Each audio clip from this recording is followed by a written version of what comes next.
ಅದ್ರ ಬಗ್ಗೆ ನಿಮ್ಗೆ ಯಾವುದೇ ರೀತಿ ರಿಗ್ರೆಟ್ಸ್ ಇಲ್ಲ? Not one ಜೊತೆಗೆ ಚಿಕ್ಕ ಚಿಕ್ಕ ವಿಷಯಗಳಿಗೆ ಸ್ನೇಹಿತರು ಕ್ಲಾಸ್ ತಗೊಳ್ತಾ ಇರ್ತಾರೆ. ಸುದೀಪ್ ಸರ್ ನಿಮ್ಗೆ ಪೆಟಿ ವಿಷಯಗಳು ಸ್ನಾನ ಹಾಸ್ಟೆಲಲ್ಲಿ ಇದ್ರ ನೀವು? ಮ್ಯಾಮ್ ಅದು ಹಾಸ್ಟೆಲ್ ಇರಲಿಲ್ಲ, ಬಟ್ ಹಾಸ್ಟೆಲಲ್ಲಿ ನಡೆಯೋ ಟೇಸ್ಟ್ನ ಎಂಜಾಯ್ ಮಾಡೋಣ ಅಂತ ಹೋದ್ರ? ಹಾಸ್ಟೆಲಲ್ಲಿ ನಡೆಯೋ ವಿಚಾರನೇ. ಸೊ ನಾನು ಸ್ನಾನಕ್ಕೆ ಹೋಗ್ಬೇಕಾಯಿತು, ವಿನಯ್ ಅವ್ರು ಆಲ್ರೆಡಿ ಹೋಗಿದ್ರು, ನನಗೆ ಬಿಟ್ಕೊಟ್ರು ಅವರು. ನೀನು ಹೋಗು, ಬಿಕಾಸ್ ನೀನು ವರ್ಕೌಟ್ ಮಾಡೋದು ಎಲ್ಲ ಲೇಟ್ ಆಗುತ್ತೆ ಅಂತ ನನಗೆ ಬಿಟ್ಕೊಟ್ರು. ಅವ್ರು ನಂಗೆ ಬಿಟ್ಕೊಟ್ರು ಅಂತ ನಾನು ಅವ್ರಿಗೆ ಬಿಟ್ಕೊಟ್ಟೆ. ಅಷ್ಟೇ ಆಗಿರೋದು ವಿಷಯ. ಅದು ತೀರಾ ದೊಡ್ಡ ವಿಷಯ ಅಲ್ಲ ನನಗೆ, ಅದಕ್ಕೆ ಅದು ಪೆಟ್ಟಿ ಅನಿಸಿದ್ದು.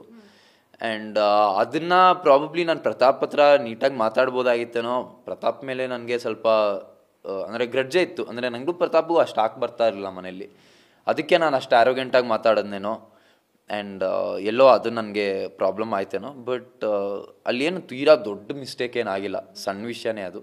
ಇವೆಲ್ಲ ಹಾಸ್ಟೆಲಲ್ಲಿ ನಡೆಯೋದೆ. ಇದು ಹಂಗೆ ನಾನು ಹೇಳ್ತಾ ಇಲ್ವಾ, ಯಾವುದೋ ಹಾಸ್ಟೆಲ್ ನೀವು ಕ್ಯಾಮ್ರಾ ಹಾಕಿದ್ರೆ ಈ ಥರ 1000 ವಿಷಯಗಳು ನಡೆಯುತ್ತೆ ನಿಮಗೆ.